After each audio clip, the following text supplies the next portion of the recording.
नमस्कार, मेरा नाम विनीत त्रिपाठी है और आप नव भारत टाइम्स देख रहे हैं।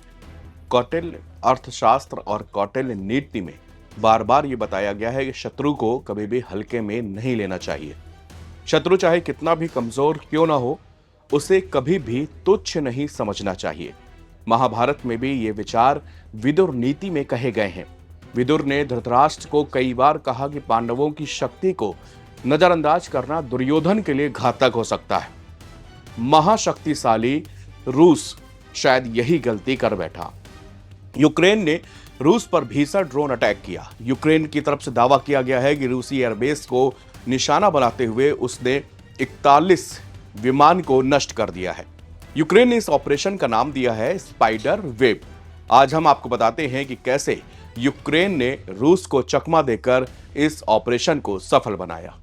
स्पाइडर्स वेब नाम के इस ऑपरेशन को यूक्रेनी राष्ट्रपति व्लादिमीर जेलेंस्की और यूक्रेन की घरेलू खुफिया एजेंसी एसबीयू के प्रमुख वसिल मलियुक की सीधी निगरानी में चलाया गया। यूक्रेनी एजेंटों ने दूर की सीमाओं को पार करने के लिए एक अनोखा तरीका अपनाया। उन्होंने विस्फोटकों से लैस ड्रोन को लकड़ी के शेड की छतों के भीतर छिपा दिया। इस ऑपरेशन को करीब 1.5 साल तक लंबी योजना के बाद में अंजाम दिया गया। इसके तहत यूक्रेन ने 117 ड्रोन का उपयोग करके रूसी हवाई अड्डों पर अटैक किया, जिससे रूस को $7 अरब का अनुमानित नुकसान बताया जा रहा है। यूक्रेन के राष्ट्रपति व्लादिमीर जेलेंस्की ने इसे अपनी सेना का अब तक का सबसे लंबी दूरी का हमला कहा है। अब सवाल ये उठता है कि आखिरकार विस्फोटक ड्रोन से भरा हुआ ट्रक रूस तक पहुंच कैसे गया। इस सवाल का जवाब ठोस रूप से कहीं नहीं मिल रहा, लेकिन एक्सपर्ट्स की माने तो इसकी सबसे बड़ी वजह तस्करी हो सकती है। क्योंकि यूक्रेन ने 548 दिनों तक इसका प्लान बनाया था, तो इसके मायने ये हैं कि इस प्लान का सबसे बड़ा हिस्सा यही था कि कैसे ड्रोन ट्रक को रूस के अंदर दाखिल करना होगा। हो सकता है कि वो ट्रक रूस का ही हो, या फिर यूक्रेन ने किसी भी तरह ऐसे ट्रक को तैयार किया जिसकी एंट्री आसानी से रशिया बॉर्डर में हो जाएगी। इसी कारण ड्रोन से लदा ट्रक आसानी से रूस की सीमा पार कर गया और फिर यूक्रेनी एजेंटों ने अपना काम शुरू किया।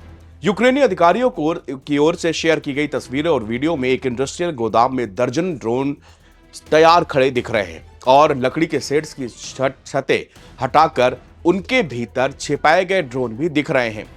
वहीं रूसी सोशल मीडिया पर चल रहे कुछ ऐसे अनवेरिफाइड वीडियो में भी कुछ ऐसे ही सेट्स ट्रकों पर लदे हुए नजर आ रहे हैं, जिनकी छतें उतार दी गई हैं और उनके भीतर ड्रोन जो है वो दिखाई दे रहे हैं। रिपोर्ट्स के मुताबिक ऑपरेशन की योजना को बनाने में 1.5 साल का समय लगा। इसे अंजाम देने के लिए यूक्रेन के फर्स्ट पर्सन व्यू यानी कि FPV ड्रोन का इस्तेमाल किया गया है, जिन्हें ट्रकों में बने लकड़ी के मोबाइल केबिन्स में छिपाकर रूस के अंदर भेजा गया था। रिपोर्ट्स में बताया गया है कि जब सही समय आया तो उन केबिन्स की छतें रिमोट से खोली गई और ड्रोन सीधे रूसी बॉम्बर्स विमानों को निशाना बनाने के लिए उड़ गए। इस ऑपरेशन का सबसे अहम निशाना था रूस के इरकुत्स्क क्षेत्र में स्थित बिलाया एयरबेस, जो युद्ध क्षेत्र से 43 किलोमीटर दूर है। यहां पर Tu-20M सुपरसोनिक बम वर्षक विमान तैनात है, जो यूक्रेन के बुनियादी ढांचे पर मिसाइल हमलों में लगातार उपयोग किए जाते रहे। जो वीडियो हम लोग के पास में आए हैं उसमें कई बम वर्षक विमान जलते हुए नजर आ रहे हैं, जिसमें Tu-95 भी शामिल है। इस हमले की सबसे खास बात यह है कि सामान्य ड्रोन या मिसाइलों की पहुंच से कहीं दूर ठिकानों पर किया गया अटैक था। इसका मतलब यह है कि यूक्रेनी ड्रोन पहले से ही रूस के भीतर सीक्रेट तरीके से भेज दिए गए थे और लोकेशन पे उनको तैनात कर दिया गया था।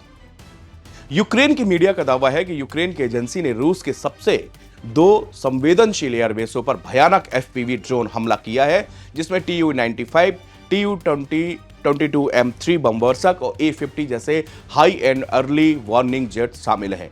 अगर यूक्रेन के दावे सही हैं, जिसकी पुष्टि हम नहीं करते, तो उससे पता चलता है कि कम कीमत वाले FPV ड्रोन एक परमाणु शक्ति संपन्न राष्ट्र के एयर डिफेंस सिस्टम को भी छेद सकते हैं। FPV ड्रोन यानी कि फर्स्ट पर्सन व्यू ड्रोन दरअसल एक छोटे हल्के ड्रोन होते हैं, जिसे सीधे पायलट कैमरे के जरिए रियल टाइम में उड़ाया जाता है। जैसे आप उदाहरण के लिए कोई वीडियो गेम खेल रहे हो इन्हें आमतौर पर एक छोटे मॉनिटर या फिर वीआर चश्मे के जरिए कंट्रोल किया जाता है। इसकी लागत भी काफी कम होती है। ये 500 से $3000 में बनाए जाते हैं और इनकी रेंज 100 से 150 किलोमीटर के बीच होती है। इस ड्रोन में काफी आसानी से आप ग्रेनेड और विस्फोटक लगा सकते हैं। लिहाजा यूक्रेन के इस दावे में दम दिखता है कि उसने ट्रकों के जरिए ये ड्रोन रूस में करीब 4000 किलोमीटर दूर एक एयरबेस तक भेजे होंगे। इनकी साइज छोटी होती है, ये बहुत कम ऊंचाई पर उड़ते हैं, इस वजह से रडार में आना और इनको ट्रैक करना ये बेहद डिफिकल्ट हो जाता है। रिपोर्ट्स के मुताबिक एफपीवी ड्रोन रूस के भीतर ही छिपे ठिकानों से लॉन्च किए गए, जहां ये छोटे ट्रकों पर छिपाए गए थे। सूत्रों के मुताबिक ड्रोन को एयरबेस की हवाई पट्टी में और विमान खड़े होने वाले इलाकों पर भेजा गया। उन्होंने इंजन, विंग और हथियार स्टेशनों पर सटीक निशाना बनाया। दावा किया गया इस हमले से रूस को करीब $2 अरब से भी ज्यादा का नुकसान हुआ है और उसकी लॉन्ग रेंज स्ट्राइक क्षमता को तगड़ा झटका लगा है।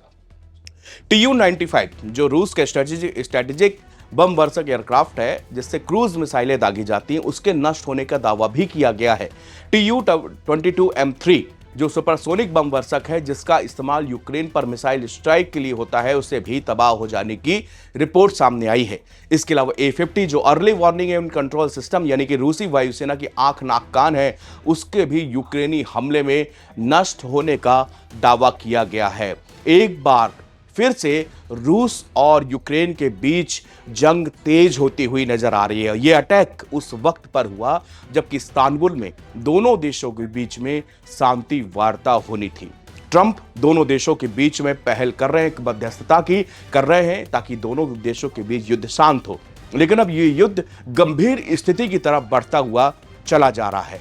तमाम सोशल मीडिया में कुछ वीडियोस और फोटोज वायरल हैं जिसकी पुष्टि हम यहां पर बिल्कुल नहीं करते, लेकिन ऐसे दावे किए जा रहे हैं कि पुतिन अब अपनी उन खतरनाक मिसाइलों का इस्तेमाल कर सकते हैं जो कि युद्ध शुरू होने से अब तक पुतिन ने नहीं किया है। इसमें हाई रेंज की बैलिस्टिक मिसाइलें शामिल हैं, स्टील फाइटर जेट शामिल हैं। दावा यहां तक किया जा रहा है कि पुतिन हो सकता है कि अब परमाणु युद्ध की तरफ भी रुख कर दे, लेकिन ये इतना आसान नहीं है क्योंकि अब तक इतना लंबा समय खींचने के बाद भी पुतिन कई बार वो इस न्यूक्लियर वॉर की तरफ इशारा कर चुके हैं, लेकिन आज तक कभी ऐसा कुछ किया नहीं, क्योंकि वो ये भी जानते हैं कि न्यूक्लियर वॉर से कुछ भी हासिल होने वाला नहीं है, क्योंकि पुतिन का मकसद पूरा यूक्रेन नहीं बल्कि यूक्रेन के वो इलाके जो रूस के बॉर्डर से सटे हैं उन इलाकों पर कब्जा करना है।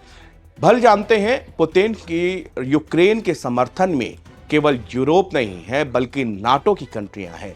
अगर ऐसा किया तो नाटो के देश सभी मिलकर रसिया के ऊपर अटैक कर सकते हैं, लेकिन रसिया इस समय एज में इसलिए है क्योंकि उस समय उसके ऊपर अटैक हुआ है और पूरी दुनिया ने इस अटैक को देखा है और खुद जेलेंस्की ने इस अटैक की काफी सारे वीडियो पोस्ट किए और साथ में लिखा है कि अब तक का सबसे बड़ा हमला शानदार रहा, हम लोग सफल हुए, हमने रसिया के अंदर घुसकर अटैक किया और सफलतापूर्वक अपने लोगों को वापस भी निकाल लिया। इसका मतलब ये था कि जो 548 दिनों की तैयारियां थी उसमें सबसे ज्यादा समय इसी में लगा, कैसे रूस के उन अड्डों तक अपने उन छोटे ड्रोन्स को पहुंचाना है जहां पर उनके सबसे घातक हथियार रखे हुए हैं, यानी कि बम वर्षक विमान रखे हुए हैं, और वो अपने इस पूरे ऑपरेशन को सफलतापूर्वक उन्होंने हैंडल किया।